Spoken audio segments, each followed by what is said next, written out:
Hello everyone, my name is Josué Argüelles and I am the Director of Youth Initiatives at A Call to Men.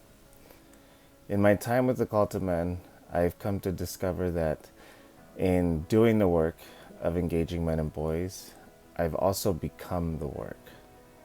In my own trajectory of healing and my own journey to finding my voice and my own way of coming to acknowledge that all of us as male-identified individuals not only have our voice, but we have a platform, we have an influence, and we have a very real responsibility to model and to hold accountable the men in our lives.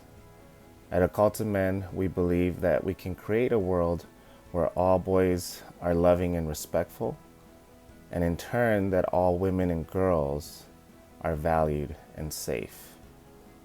By doing the education not only of the mind, of how we show up, not even just as better men, but as our full authentic selves, we're also doing the work to heal. Because we believe in collective liberation. Because we believe in collective liberation. And that the liberation of men, of us as men, is directly tied to the liberation of women.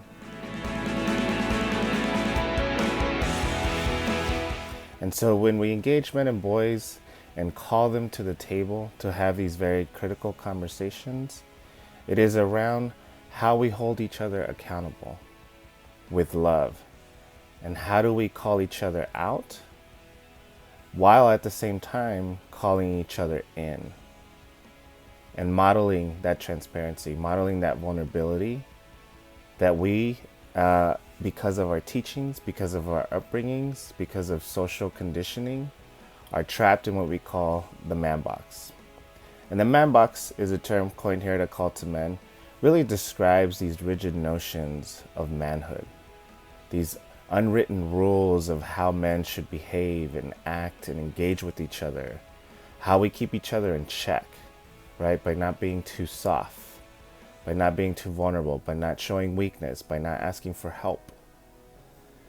And this social conditioning really is a detriment, not only to us finding our voice and coming to terms with being our full authentic selves, but also to our emotional, our mental, and physical health. The man box really is a construct that holds us hostage, and doesn't allow us to live and experience the full spectrum of human emotions, that doesn't allow us to be nurtured and to be nurturing with each other as men, to show love to each other as men and not get all twisted up about it, right?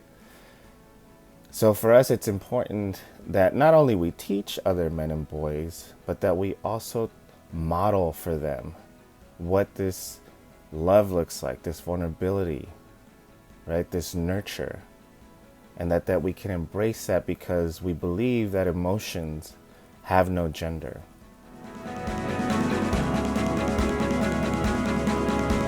And it's super critical that we are doing this work as well with our young people, with boys, with the young men in our lives.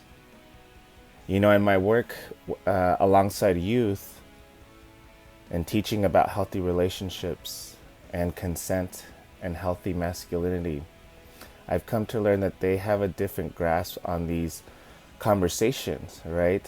Things that I didn't have when I was younger. And so it's important that as we teach about healthy manhood, that we teach about being full authentic versions of ourselves to our younger generation, that we not only provide some mentorship and guidance, but that we also take a back seat, that we also center them and create leadership opportunities for them. And once we create those leadership opportunities, it's also critical that we follow that leadership. I'll say that again. With our young ones, it is critical that we follow their leadership. It is also important that as we have these conversations around healthy masculinity and healthy relationships, that we don't forget that we all are bringing different identities to the table, right? And some of those identities fall in spaces where we are very marginalized, where we've lived experiences where we've been marginalized, we've been discriminated against. But even so, we all carry privileges. We all carry privileges. And so I ask you in this work to locate yourself, right? If you're someone who's male-identified, if you're someone who's male-identified, black and brown, able-bodied, heterosexual, we need you at the table. We need you in this work. But also, let's recognize what privileges we hold, right? Because I understand myself as Josué, right, have experienced marginalization, right, because of the color of my skin, because of my sexual identity. But I also understand that when I walk into a room, I know that I'm going to be heard differently. I know that I'm going to be read differently because of the way that I present as a male, right? And so I describe it this way for you. When we walk into spaces and we're practicing our aspiring allyship, let's recognize who's in the room, right? Are those voices that are in the margins of the margins at the table, right? And if not, why not? And also, let's exercise our privilege to uplift and get those voices in the room. And not only get those voices in the room, but center those voices. It is critical that we do that. And that we understand that in certain spaces, I'm going to turn my volume up, right? To make sure that those voices are represented. But if those voices are already in the room, then I'm going to turn my volume down and center those experiences and center those voices.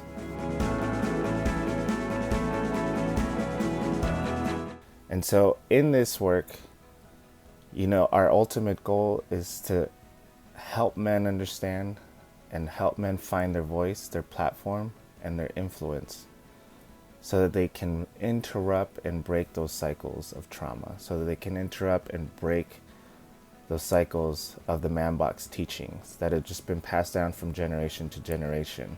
And what we now want to pass down from generation to generation is healing, right? Is healing. Because the same way that we understand that hurt people, we also want to create communities and we want to create a world where healed people heal people.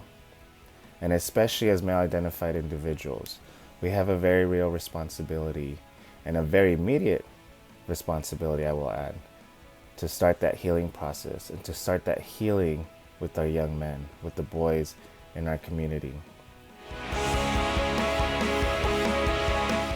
I leave you all with our commitment, with my commitment, that from this day forward, I promise to be part of the solution in ending violence against all women and all gender-based violence. We are committed to this by showing up every day with action and with accountability, which is also love.